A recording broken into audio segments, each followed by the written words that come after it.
Okay, so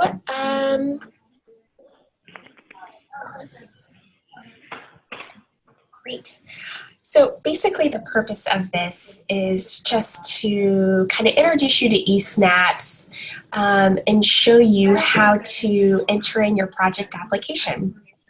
It's a pretty, it's not an intuitive system, but I set you up in it and did a big portion of the application for you.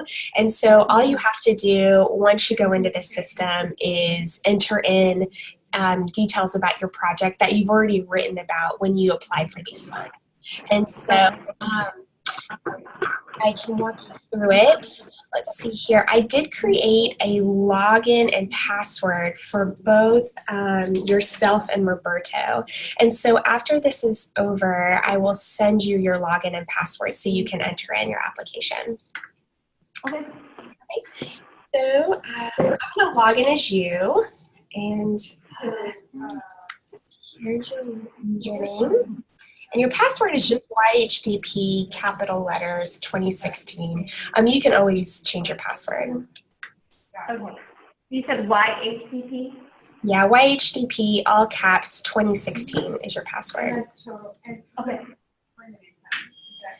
Then you click accept. And then to find your project, over here on the left side is a toolbar in which you can use to navigate around the system and within your projects. Applicants is just a list of applicants that are funded under HSH. Your agency is also going to be funded under HSH.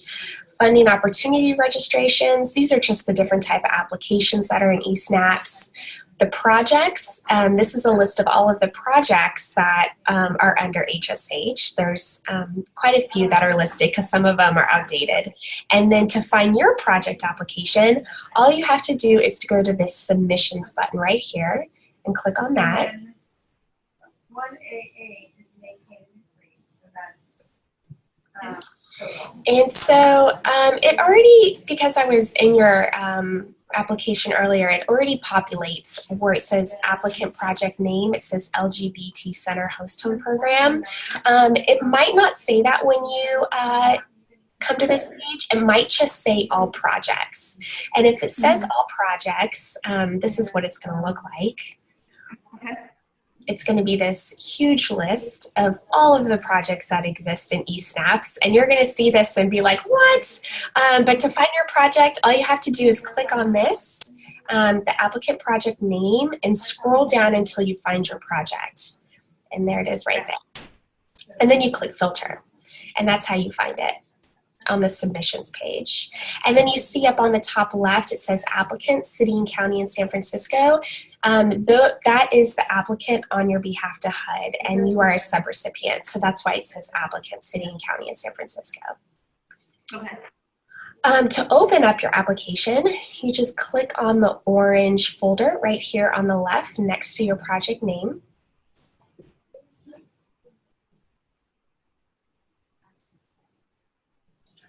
Kind of a slow system. Okay, and so this is the first page of the application. Now, over here on the left are all of the pages that are within the application, and so you can just click around over here on the left to jump from page to page. You don't have to complete a page to move on to the next page. If you want to fill out part of a page and go back, that's totally fine. It's broken up into two sections. The first section, 1A to 1J, I've already filled out for you, and so you don't have to worry about that. You can start on 2A, which is subrecipients. And this is where it starts. And it starts by asking you to fill out the basic information about your program. Where it says total expected subaward, you actually can't enter any information in this field. This populates when you populate this right here. And it says add new item to the list. So you click that. And this is where you fill out your project subrecipient detail, and you enter in your organization name, your tax ID number, your physical address, the congressional districts that you would be providing services in, which is CA12. I can just do that for you right now. CA12 and CA14. All right. Now they want to know if you're faith-based, how much your award's going to be, and the contact person. And then when you move on, you just click Save. And so let's see here. All right. And it says there's still some areas in which you need to fill out, but that's okay. And then back to list. And this still says 0 because I didn't put a number in it. And then I will enter the number then. yeah, you'll add the number, and then that number will populate once you add that. Yeah. And then for 2B, it just asks you to describe your experience of, you know, in utilizing federal funds and leveraging federal funds, your basic organization and management structure, all the same information that you provided in your application. It's really just going to be you having to cut and paste, so that should be pretty easy. And then the next page is project detail. So this is where it kind of gets interesting. We are typically we are in conversations with HUD right now in the field office to determine under what program model you are going to be applying to under host home, and it's not clear. We had a call. I know, because this is a new innovative model that HUD's never funded before. This is kind of uncharted territory, and because we need to use an existing application to submit this through eSnaps, there really is no perfect way to submit this under their existing infrastructure. And so we're working with them to determine what model this should be considered as. And then once we get a response from them, we anticipate to hear back from them by Friday. That will go forward to you, and you'll be able to fill out your application, because the problem is that depending on how you fill out these these fields early on is going to open up other fields in the application based on the model that you're going to be using. So for example, if you are going to be considered rapid rehousing, there's going to be certain questions that you'll have to answer as a rapid rehousing provider that you wouldn't have to as another provider of, say, PSH. But we don't know what you're going to be applying under. So some of these fields you're not going to be able to answer yet, but that's okay. I still wanted to do this training just so I can walk you through eSnaps and show you what it looks like. So I think no matter what model that HUD determines you will be funded under, you'll be able to go in and still fill out the application because we had this training. Okay. So, you know, I'll just, project type, it's going to be standard. We believe you'll be PH. We will see. And then project description, you can still move forward and fill all this information out while we wait. Just cutting and pasting from your application, the description of your program, the schedule for proposed activities, will you participate in coordinated entry, the population's focus. You do have to definitely put youth under 25 here. Housing first, will it move participants into permanent housing? HUD's going to want to say yes. And so, you know, if you can fill out the rest of this information, you won't be able to fill number 7 out as of yet because we'll have to get more information. But a lot of this you can. And keep in mind that, you know, after you submit this, which I think, I was thinking maybe if you could submit it by Monday.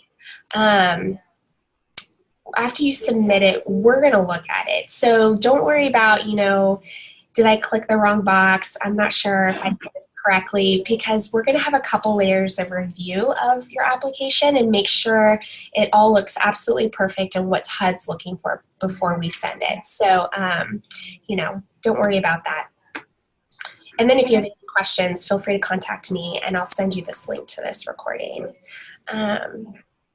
So yeah, pretty standard questions. You know, they want to know about, you know, will you, more than 16 persons live in one structure? Well, a lot of that's going to have to be determined on what type of model you're allowed, they're going to ask you to provide.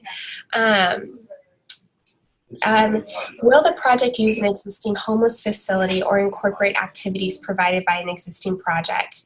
The answer generally is no on that one. And then for 4A, supportive services, are the proposed project policies consistent with the laws related to providing education service? That's generally yes. You know, how will participants be assisted to obtain and remain in permanent housing? How will participants be assisted to increase their employment or income? You know, just really wanting more information about the case management you're going to provide.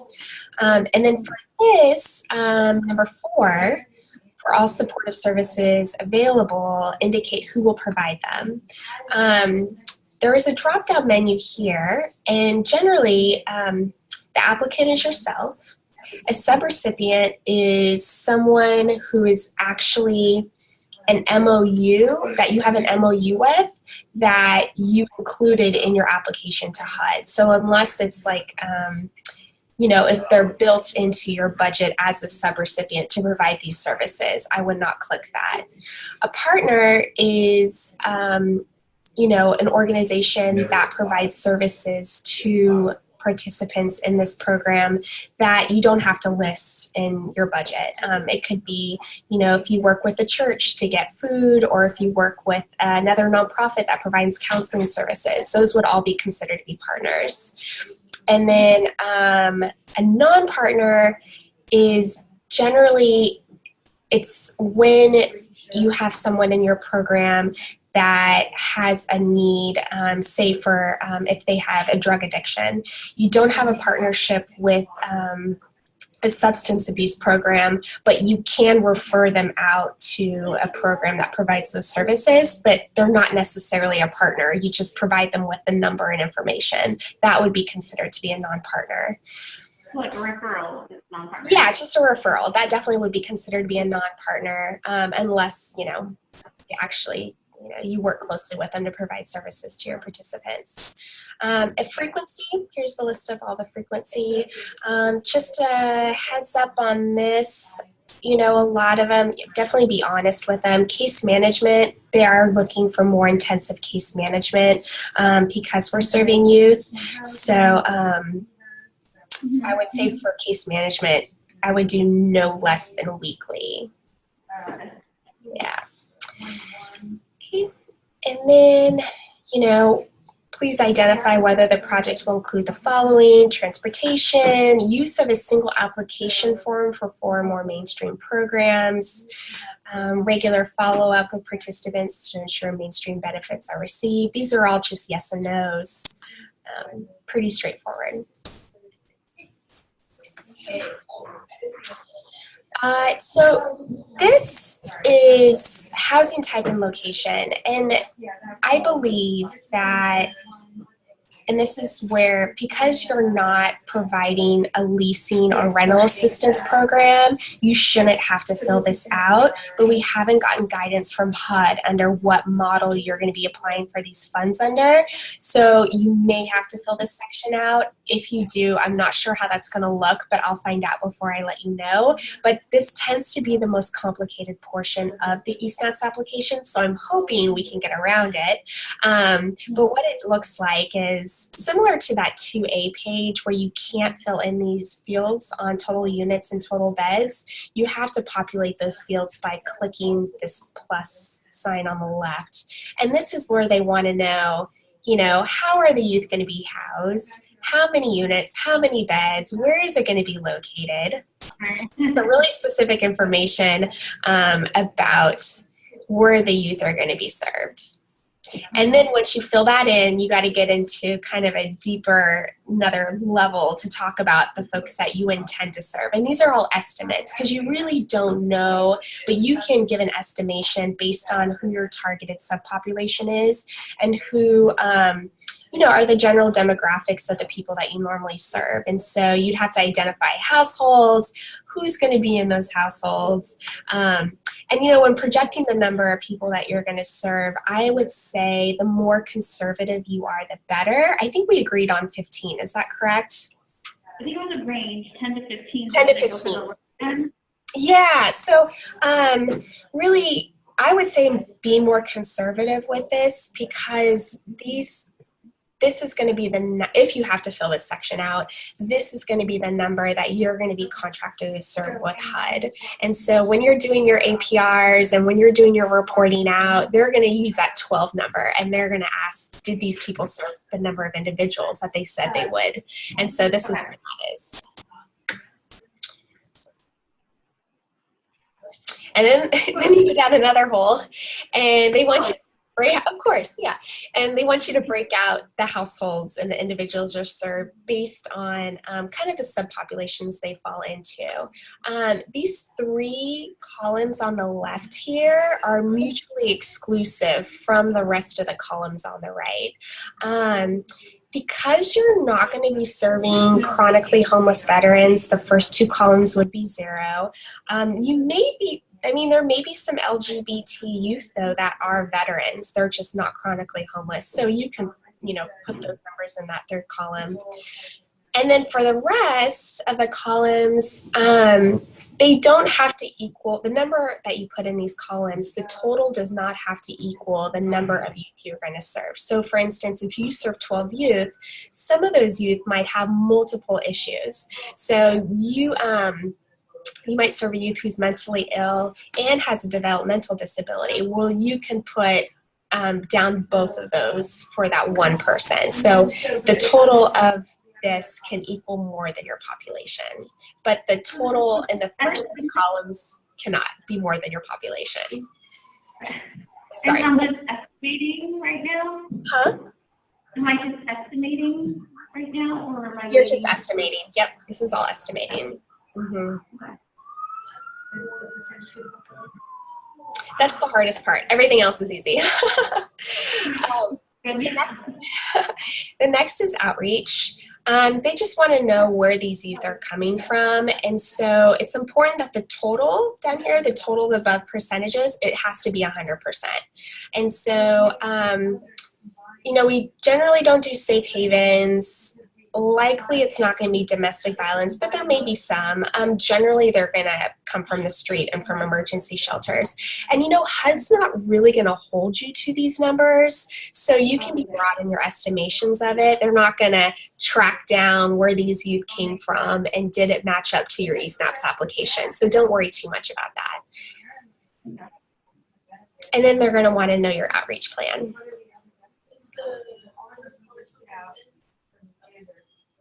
Discharge planning policy, this is yes.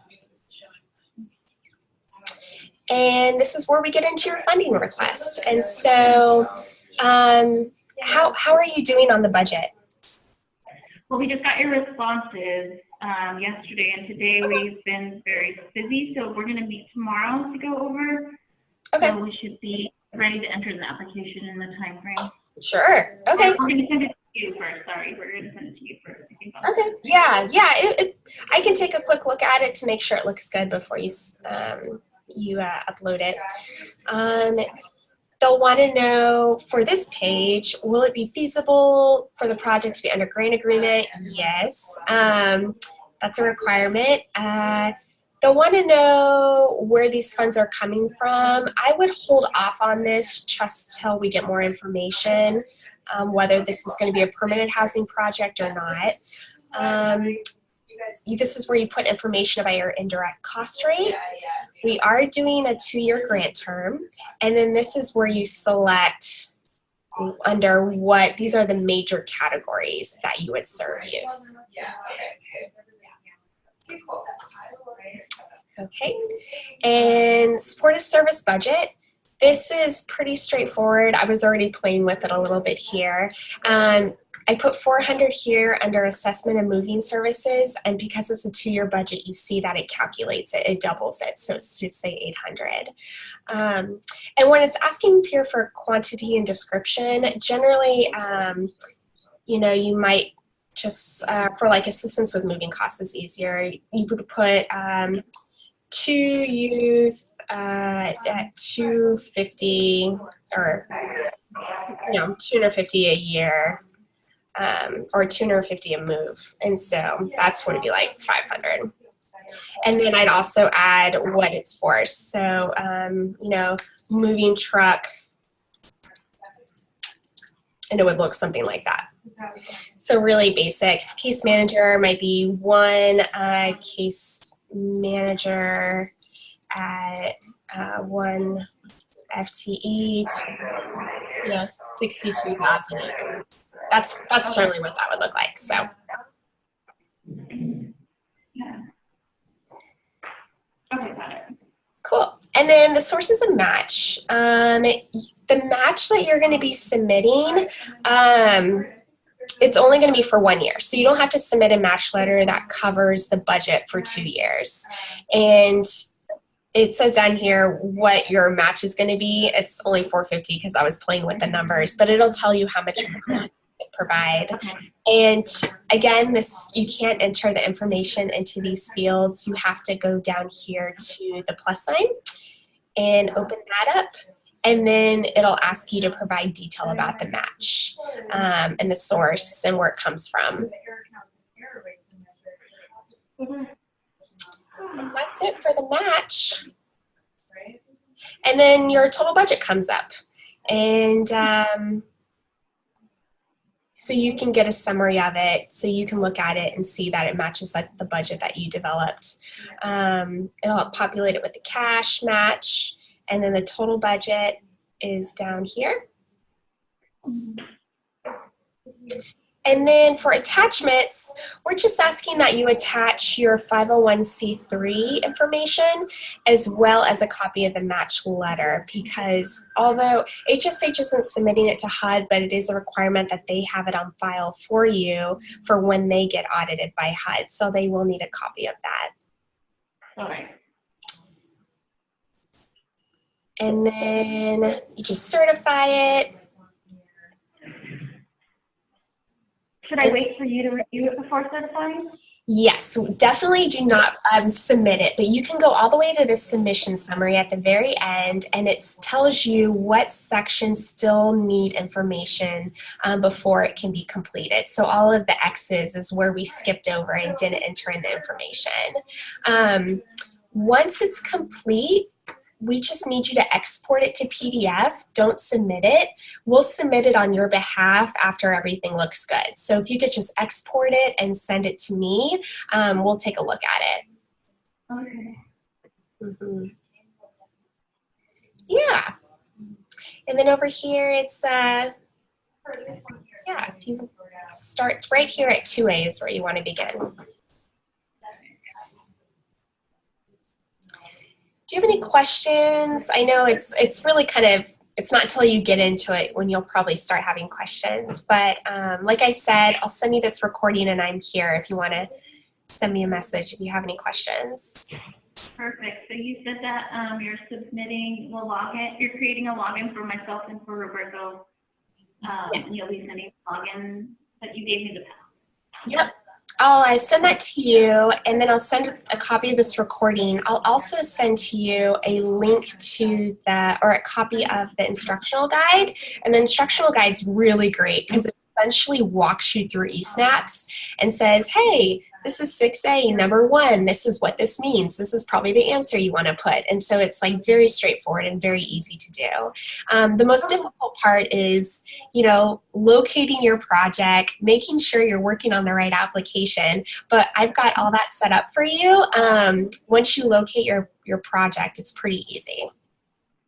And then by Friday, you said you'll know what we classified as project. Yep, we anticipate knowing by Friday. I think you can probably fill out at least 50% of this. But yeah, some of it you're not going to be able to fill out until we get further guidance from HUD, unfortunately. Okay. All right. Cool. I'll play with it and then I'll send you questions or read through the guide. Yeah, I'm happy to answer those. Okay, wonderful. Thank you for training me on this. Sure. How's everything else going? Great. I mean, once we got the budget questions, I think it really opened up kind of new opportunities we hadn't thought of. So we just have to sit down and huddle and think about how we're going to make those shifts and changes. But yeah, so far, Cool. great. Yeah, I was really excited to see those questions. Y'all are really creative, and I'm excited about the design of your program. So it's gonna be cool. Wonderful. Thank you, Natalie. Appreciate it.